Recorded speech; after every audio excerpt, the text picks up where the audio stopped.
अस्सलामुअलैकुम કેમ છો બધા? હોપ તમે બધા મજામાં હશો ને હું પણ મજામાં છું.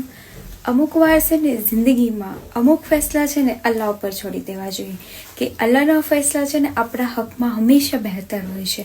આપણે જેને માનીએ છીએ અલ્લાહ ભગવાન જેને પણ માનતા હોય એને એના ઉપર છે ને આપણા અમુક ફેસલા છોડી દેવા જોઈએ કેમ કે એ આપણા માટે જે કરે છે ને હંમેશા સારું કરે છે. અને અમુક એક્સિડન્ટ આપણી લાઈફમાં એવા થઈ જાય છે ને કે જેનાથી આપણી જિંદગી આખી બદલાઈ જાય છે, જેનાથી આપણને નવો મુકામ હાસિલ થાય છે કે આપણને જે આપણા અતીતમાં થયું હોય કે જે આપણા આવનારા ફ્યુચરમાં થવાનું છે એ અમુક એક્સિડન્ટ છે ને આપણને બદલીને રાખી દે છે. તો ક્યારેક ક્યારેક કોઈક એક્સિડન્ટ આપણી જિંદગી માટે સારા પણ હોય છે.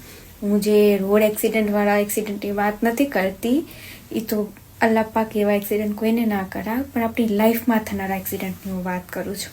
અને અમુક એવા ફેસલા છે ને અલ્લાહ ઉપર તમે છોડી દો કે અલ્લાહ જે બી કરશે એ આપણા હકમાં હંમેશા સારું કરશે. તો બસ આજ મારી આ વાત મારા દિલમાં આવી, તો મને લાગ્યું કે હું તમારા બધા હારે શેર કરું. બાકી બધા હંમેશા ખુશ રહો અને પોતાના ફેસલા છે અલ્લાહ ઉપર છોડી દો. તમે જેને માનો છો એના ઉપર છોડી દો કે બસ આપણી નવી જિંદગીની શરૂઆત થાય, આપણે આગળ વધીએ અને આપણી હેપી લાઈફ બને. તો મળ્યા એક નવા વિડીયો સાથે. અલ્લાહ હાફિઝ. કાલે